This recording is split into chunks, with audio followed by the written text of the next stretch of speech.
Okay, guys, it's Sunday morning. Adam Trigger here. It's time for On the Clock. I'm going to get the promo out of the way first. Coupon code HOLIDAY25. Good for anything on the WagerTalk site from now through December 31st. I've got a 5% play today in the NFL, going for five straight 5% winners in football. I'm 6-0-1 on this week across all sports. So we'll go for win number 7, hopefully in a row in the NFL today. But there's I guarantee I'll get to the window with something in college basketball. This is a better slate than yesterday, in my opinion, and went 2-0 on yesterday's college basketball games, one of which I gave out right here on the clock with Bucknell covering against Syracuse. So 3-1 on the show yesterday. The only blemish was using Gonzaga money line in the parlay. So we'll try to fix that. We'll try to hit them all today, as we do every day. But the show's been good so far. And I'm going to start with what I consider to be today's marquee matchup. First, I'm going to start by putting 90 seconds on the clock. Of course, when you hear this horrible buzzer, I'll get a better one at some point. Just haven't found one yet. When you hear my $1.29 buzzer from the App Store, it means it's time to move on, or kind of move on. I'll probably go over every single time, but it's all about trying to get you as much information as possible. So reason I'm going to pick Michigan and Western Kentucky as the marquee game today. 1, it's in the primetime slot, 8 p.m. 2, it's on national TV. 3, we've got a big name team in Michigan. And 4, Western Kentucky's a pretty good basketball team this year. And that's where I'm going to start this handicap. Western Kentucky lost their first 2 games of the season to Wichita State and Grand Canyon. And since then, they're 9-1. Their only loss in that stretch is at Rupp Arena to Kentucky. They haven't like knocked off big names by any means, but they're beating the teams that are sort of in their weight class: Lipscomb, Marshall, Murray State, Seattle. They're beating all of those teams. The only 3 losses, in my opinion, I think you can consider Grand Canyon a slight step up based on what Grand Canyon's supposed to be this year. Wichita State, obviously a little bit of a step up. And then, of course, Kentucky, a game that they weren't ever expected to win.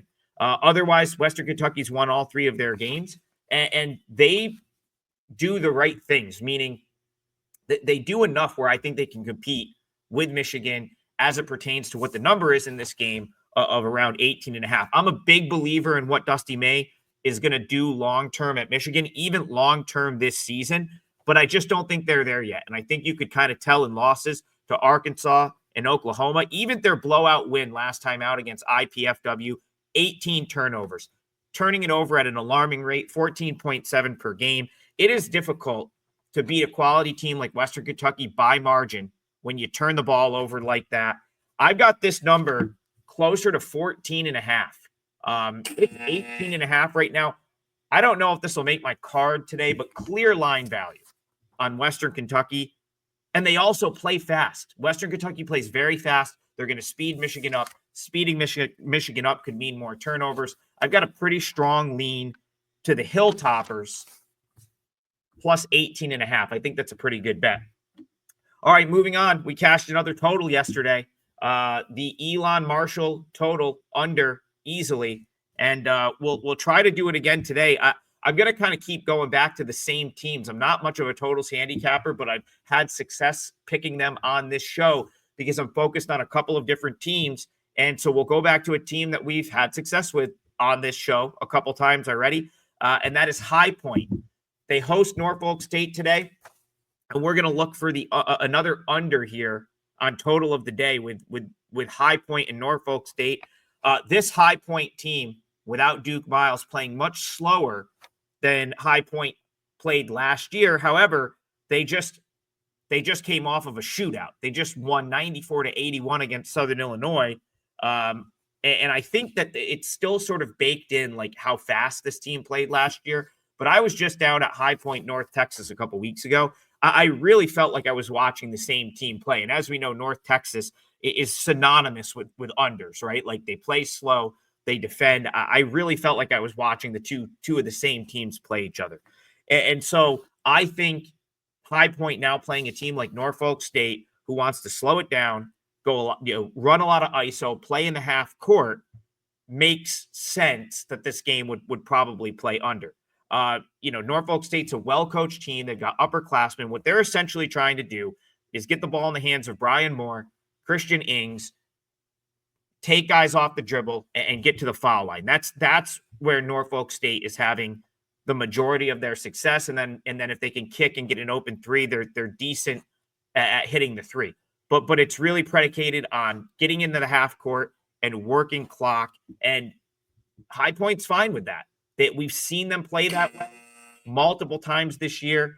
We had an under on this show when they played Appalachian State. I think I like them I think I like their unders better when they're a big favorite, because they can kind of just like slow it down and close out the game. So I like the under in High Point, Norfolk State, any number. I think it's like 147 or something like that. I think it stays under whatever the number is. All right. Boots on the ground. We're going to roll over to Poughkeepsie, New York, a place I've been a million times, for Binghamton Marist. I've seen Binghamton a number of times as well. Went to Binghamton earlier this year. Have my Binghamton top on here. But Marist, McCann Arena, someplace that I went a ton back in my college days when I was at Siena College, and Marist was really good. So when I was in college, Siena and Marist were two of the best teams in the MAC. That building was electric for those games. It was a great rivalry back then. I would love to see both be good again so we can get that rivalry going. It's only schools are about 90 minutes apart. You just jump on the thruway, 87 South, from Albany down to Poughkeepsie. So I've been at McCann Arena a million times, and today at McCann Arena is a pretty good matchup because Marist, this is a team that got a lot of hype from some very smart people that I follow and talk to in the MAC conference. And I'll admit, I didn't agree. I thought Marist was kind of the overhyped team coming into the MAC this year, but they're 8-2, and they look every bit the part of a team, especially when you've seen some of these other teams like Quinnipiac not be as good as advertised. Iona still having some struggles. This Marist team looks pretty solid. 8-2 overall, 2-0 in MAC play already. John Dunn has been a fantastic defensive coach in the MAC for years during his time with St. Peter's and now at Marist. They play good defense. They take good shots. They make shots. They make threes. They don't turn the ball over. Really a lot to like from Marist. That being said, there's a lot to like from Binghamton. They've won 6 straight games. They dominated Army last time out. Something I noticed, I went to the Binghamton Longwood game earlier this year. They've got some athletes on this Binghamton team. And that's why I think they're a little bit undervalued. There's real athletes on that roster that I didn't really know that they had out. Like Timu Shinnery was the guy that transferred in from Quinnipiac last year. He's been awesome as expected, but they're very athletic. They've got a couple of guys in Chris Walker and Ben Callahan Gold that can hit the three. They're coming into play, I think, 20th in the nation in three-point shooting. I think this is going to be a good game. My number's right around where the number is, I think like 7.5.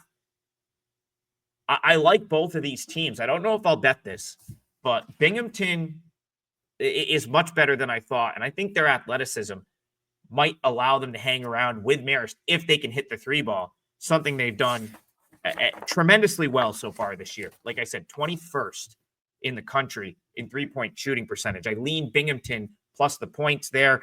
That'll bring us to the poll play, the viewer's choice.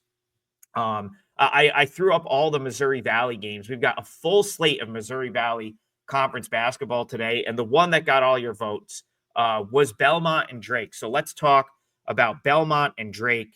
And I basically am going to spend the 90 seconds talking about Ben McCollum, who is just as good of a coach. If you follow college basketball, not just like the power conferences, but really like follow college basketball, he should be a name you've heard about for years.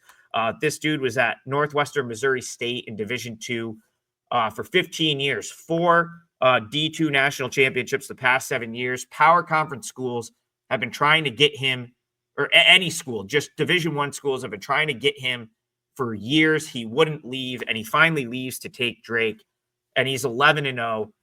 He's as good of a coach as you're going to find in college basketball. I think the question was, could he win right away? Obviously, DeVries goes to West Virginia, takes his son with him. The roster is a little bit depleted.